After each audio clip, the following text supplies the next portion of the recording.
Hello and welcome back to legal education YouTube channel.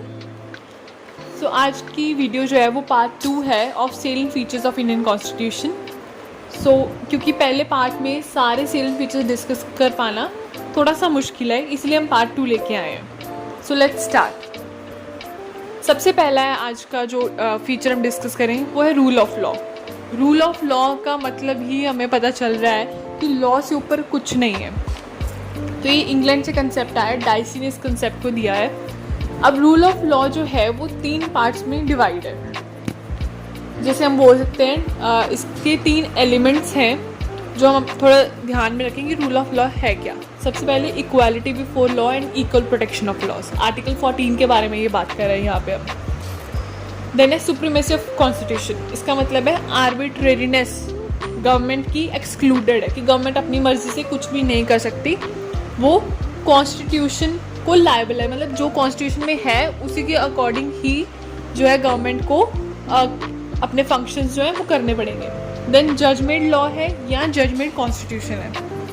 जैसे time to time various judgements आती रहती हैं जिसमें वेरियस राइट्स जो है वो हाईलाइट होते रहते हैं, वैसे ही रूल ऑफ लॉ में भी ये जजमेंट कॉन्स्टिट्यूशन है। जैसे राइट टू पर्सनल लिबर्टी हो गया, right to freedom from arrest हो गया। तो ये जैसे right to freedom of arrest DK Basu वाली जजमेंट आई थी, उसमें ये जो राइट्स दिए गए थे। तो टाइम टू टाइम अगर कोई जजमेंट आती है, उसमें कोई राइट आता है, तो वो भी हमारा क्या एक लॉ बन जाता है। देन रूल ऑफ लॉ का मतलब है sovereignty of common man's collective wisdom. अब सुप्रीमेसी है कॉमन मैन की।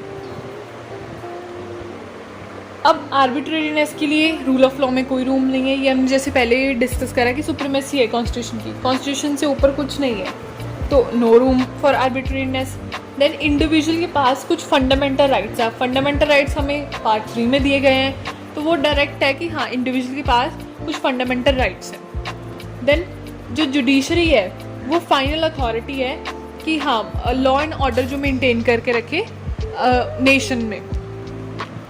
तो ये रूल ऑफ लॉ, ये एक फीचर हो गया इंडियन कॉन्स्टिट्यूशन का। अब नेक्स्ट फीचर है इंडिपेंडेंट बॉडीज़। इंडिपेंडेंट बॉडीज़ अब क्या है?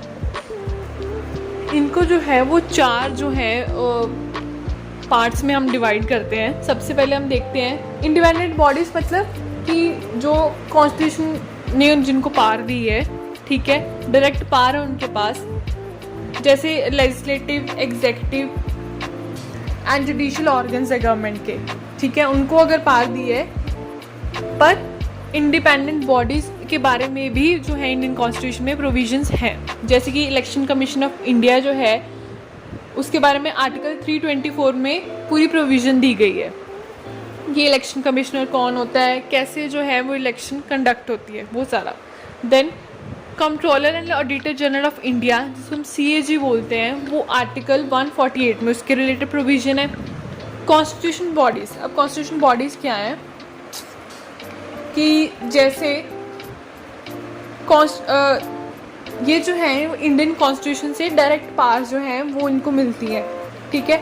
अगर इनकी मैकेनिज्म में, इनकी वर्किंग में या कुछ भी इनमें अगर हमने अमेंडमेंट करनी हो तो वो इसको कॉन्स्टिट्यूशन अमेंडमेंट जो है हम बोलेंगे। इसको हम सिंपल अमेंडमेंट नहीं, कॉन्स्टिट्यूशन अमेंडमेंट जो है उसकी रिक्वायरमेंट हम ऐसे नहीं इसको चेंज कर सकते। तो इनकी जो क्योंकि पावर्स हैं वो कॉन्स्टिट्यूशन ऑफ इंडिया से आती हैं, तो इनकी अगर मैकेनिज्म में भी हमने चेंज करना हो तो वो कॉन्स्टिट्यूशन अमेंडमेंट की ज़रूरत होगी। अब इसमें कॉन्स्टिट्यूशन बॉडीज़ में अटॉर्नी जनरल ऑफ इंडिया आता है, वो आर्टिकल 76 है, ठीक है। अटॉर्नी जनरल जो है वो during the pleasure of president tenure है उसका। देन उसकी पावर्स हैं कि वो MP होता है। उसके बाद उसके पास राइट है कि वो किसी भी इंडियन कोर्ट में जा सकता है, right of an audience in all Indian courts. Then वो लोकसभा एंड राज्यसभा जो है वो दोनों अटेंड कर सकता है, बट वोट नहीं कर सकता। ये अटॉर्नी जनरल ऑफ इंडिया की पावर्स है। ये मैंने आपको जनरल बता दिया। वैसे तो अगर फर्दर डिस्कस करने से पहले मैं आपको बता दूं कि ये जो अलग अलग हैं, जैसे election commission of India, CAG हो गया, आर्टिकल 148, ये अपने आप ही इंडिपेंडेंट जो है स्ट्रॉन्ग क्वेश्चंस हैं। तो इसको हम अगर हम सेलिएंट फीचर इंडियन कॉन्स्टिट्यूशन का डिस्कस कर रहे हैं अभी हम, अगर एक फुल फ्लेज क्वेश्चन में डिस्कस करें तो हम इसको जस्ट थोड़ा थोड़ा डिस्कस करेंगे। एंड अगर हम इंडिपेंडेंटली इसको डिस्कस करेंगे तो वो एक अलग सी वीडियो होगी जिसमें हम पूरा इसको डिस्कस करेंगे कि इलेक्शन कमीशन क्या है। देन नेक्स्ट में हम CAG के बारे में डिस्कस करेंगे। तो आप कंफ्यूज मत होना कि शायद इसमें इतना ही है कंटेंट, नहीं, बल्कि इंडिपेंडेंट इसमें बहुत कुछ है जो डिस्कस करने के लिए। ये मैंने आपको जो शॉर्ट में बताया कि अगर हम इंडियन कॉन्स्टिट्यूशन के फीचर के बारे में बात करें तो इसमें ये चीज़ें आती हैं। Then attorney general of India article 76 हो गया। देन है हमारे पास फाइनेंस कमीशन। फाइनेंस कमीशन है आर्टिकल 280। ये इसकी कंपोजिशन में क्या है, चेयरमैन एक होता है और उसके साथ जो है 4 मेंबर्स होते हैं। पार्स क्या होती हैं, ये बेसिस फॉर शेयरिंग, मतलब टैक्सेस कैसे शेयर होने हैं सेंट्रल स्टेट के बीच में, वो डिसाइड करते हैं। उसके बाद फाइनेंस के रिलेटेड जो कोई मैटर होता है, ठीक है, वो प्रेसिडेंट को रेफर कर सकते हैं। देन उसके बाद सिविल कोर्ट की पावर्स होती हैं फाइनेंस कमीशन के पास, तो ये आर्टिकल 280 है। तो ये मैंने आपको जनरल पावर्स बता दी कि फाइनेंस कमीशन की ये पावर्स होती हैं। Then national commission for scheduled caste article 338। इसमें भी एक चेयरमैन होता है, एक वाइस चेयरमैन होता है एंड 3 अदर मेंबर्स होते हैं। इसका टेन्योर जो है वो 3 ईयर्स होता है। देन पावर्स इसकी क्वासी जुडिशियल बॉडी है, ठीक है। ये जैसे शेड्यूल्ड कास्ट के लिए जो है वो कॉन्स्टिट्यूशन सेफगार्ड्स देते हैं उनको, ठीक है, रिपोर्ट तैयार करते हैं। तो ये इनके पास भी सेम जैसे फाइनेंस कमीशन के पास, वैसे ही national commission for scheduled caste के पास भी सिविल कोर्ट की पावर्स होती हैं। देन शेड्यूल्ड ट्राइब के लिए नेशनल कमीशन है, वो आर्टिकल 338A में है। इसमें भी सेम वही है, chairman, vice chairman and 3 other members and tenure है 3 ईयर्स। इसमें भी वो ही सेम पावर्स हैं जो शेड्यूल्ड कास्ट में है कि वो कॉन्स्टिट्यूशनल बॉडी है, monitor and report, implementation of constitutional safeguards for scheduled tribe, और the last one is it has civil courts powers. तो ये सेम हो गए दोनों में, तो कन्फ्यूजन की कोई बात ही नहीं है। बस इसका आर्टिकल है कि वो 338 में SCs के लिए एंड शेड्यूल्ड ट्राइब्स के लिए, STs के लिए 338A में है। पावर्स इनकी सेम है in general. Then national commission for backward classes, ये भी 338 बट B 338B है। इसमें भी वही सेम ही है कॉम्पोजिशन, जैसे chairman, vice chairman and 3 other members. Tenure भी सेम है बट इसकी पावर्स थोड़ी सी डिफरेंट है। जैसे ये क्या करते हैं, इस कमीशन की क्या पावर्स है कि एग्जामिन करते हैं complaints and welfare measures regarding कौन से लोग social and educationally backward classes के जो लोग होते हैं उनकी कंप्लेंट्स एग्जामिन करते हैं। उनके वेलफेयर मेजर्स जो हैं कि उनके कितना वेलफेयर हो रहा है, कितना नहीं हो रहा, तो वो सारी चीज़ें जो मेजर करते हैं वो है national commission for backward classes article 338B। इसके पास भी सिविल कोर्ट की पावर्स होती हैं।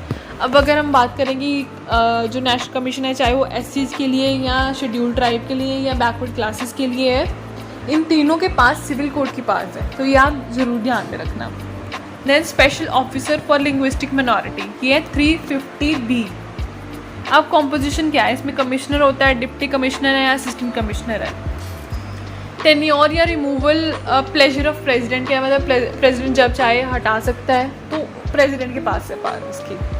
देन पावर्स क्या है, वो ही है जो इसका है मेन फंक्शन की मॉनिटर या रिपोर्ट तैयार करते हैं ऑन वर्किंग ऑफ कि कैसे जो है कॉन्स्टिट्यूशनली सेफ गार्ड हो रही हैं लिंग्विस्टिक मिनॉरिटीज़, तो ये इनकी पावर है 350B में। देन हमारे पास आता है UPSC। अब UPSC के नाम तो आप सबने सुना होगा ही, यूनियन पब्लिक सर्विस कमीशन। ये आर्टिकल 315 to 323 में, इसमें कॉम्पोजिशन 9 to 11 मेंबर्स होती हैं। टेन्योर जो है वो 6 ईयर या 65 ईयर तक हो सकता है, whichever is earlier. Then जो है 5 इसकी जैसे ऑल इंडिया सर्विसेज की रिक्रूटमेंट करते हैं। देन सेंट्रल सर्विसेज की एडवाइजरी पावर्स है इनकी। तो ये एक आप अपने आप में ये जो है यूनियन पब्लिक सर्विस कमीशन एक फुल फ्लेज स्ट्रॉन्ग क्वेश्चन है अकॉर्डिंग टू, अगर हम किसी भी जुडिशरी पॉइंट ऑफ व्यू से भी देखें तो ये बहुत ही इंपॉर्टेंट क्वेश्चन है। इसकी वर्किंग हो गया, चाहे इसका कैसे सारा प्रोसीजर, क्या पार्ट्स हैं, तो ये सारा कुछ इसमें इंक्लूड होता है। स्टेट पब्लिक सर्विस कमीशन भी जो है यूनियन पब्लिक के अंडर ही आता है, वो भी 315 to 323 में है, बट इसमें टेन्योर की थोड़ी सी चेंजेस हैं कि 6 years और 62 years which ever is earlier. तो ये आपको आई होप ये क्लियर हो गया होगा। अब इसमें एक और चीज़ है कि इंडिपेंडेंट बॉडीज़ को, ठीक है, बुलवॉक्स ऑफ डेमोक्रेटिक सिस्टम भी माना जाता है। बुलवॉक्स मतलब एक स्ट्रॉन्ग वॉल जो प्रोटेक्ट करती है डेमोक्रेटिक सिस्टम को, कि इंडिपेंडेंट बॉडी। अब इलेक्शन कमीशन हो गया, वो इलेक्शंस कैसे हैं, फेयर हो, ठीक है, कुछ ख़राब ना हो इलेक्शंस के टाइम पे, तो वो प्रोटेक्ट करती हैं। अब कॉन्स्टिट्यूशन बॉडीज़ में ये इतने सारे हैं, एससीज़ के लिए बना है, शेड्यूल ट्राइब के लिए बना है, बैकवर्ड क्लासेस के लिए बना है, लिंग्विस्टिक मिनॉरिटीज़ के लिए बना है, तो इनकी भी अलग अलग प्रोविजंस हैं जो इन सभी डिफरेंट टाइप्स की लोगों को प्रोटेक्ट कर रही हैं। यूनियन में बहुत सारी जो है रिक्रूटमेंट करी जा रही है, ठीक है, ऑल इंडिया सर्विसेज की। तो ये सारी जो है ये प्रोटेक्शन है, स्ट्रॉन्ग वॉल है जो प्रोटेक्ट कर रही है democratic system of government of India. Then next हमारा फीचर है वो है इमरजेंसी